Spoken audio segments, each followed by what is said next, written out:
నమస్తే, welcome to CM today. నేను మీ మధు.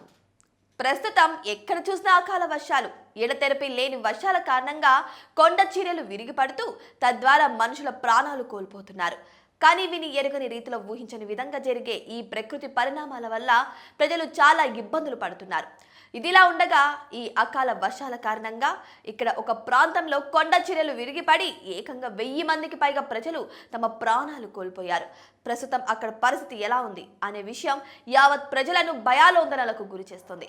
మరి ఈ ఘటన ఎక్కడ చోటు చేసుకుంది అనే విషయం ఇప్పుడు మనం చూద్దాం. అసలు విషయంలోకి వెళ్తే, సుడాన్లోని మర్రా పర్వతాలలో ఎడతెరిపి వర్షాల కారణంగా భారీ కొండ చీరలు విరిగిపడ్డాయి.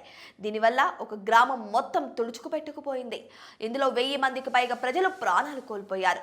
సుడాన్ లిబరేషన్ మూవ్మెంట్ ఆర్మీ ప్రకారం ఆగస్టు 31న రోజంతా ఎడతెరిపి లేకుండా వర్షాలు కురవడం వల్ల కొండ చీరలు విరిగిపడ్డాయని, ఇలా సంభవించిన విపత్తు నుంచి కేవలం ఒక వ్యక్తి మాత్రమే ప్రాణాలతో బయటపడ్డారని తెలిపారు.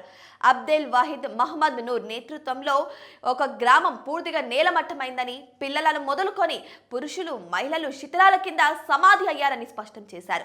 ఇక మృతదేహాలను వెలికి తీయడానికి తక్షణ సహాయం కోసం ఐక్యరాజ్య సమితి, ప్రపంచ స్థాయి సంస్థలకు ఆ బృందం విజ్ఞప్తి చేసింది. నిజానికి సుడాన్ సైన్యం, ర్యాపిడ్ సపోర్ట్ ఫోర్స్ మధ్య జరుగుతున్న భీకర అంతర్యుద్ధం కారణంగా ఇప్పటికే ఎంతో మంది బాధితులు నిరాశ్రయులయ్యారు.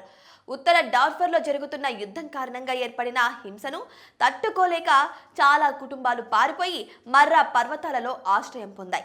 అక్కడ ఆహారంతో పాటు మందుల కొరత కూడా చాలా ఉంది.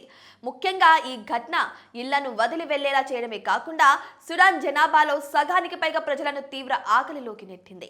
ఈ యుద్ధానికి దూరంగా వెళ్లి ఇప్పుడైనా జీవితాన్ని కొనసాగించాలి అనుకున్న వారికి ప్రకృతి కూడా సహకరించడం లేదు. అలా వీరంతా కూడా ప్రాణాలు కోల్పోయారు.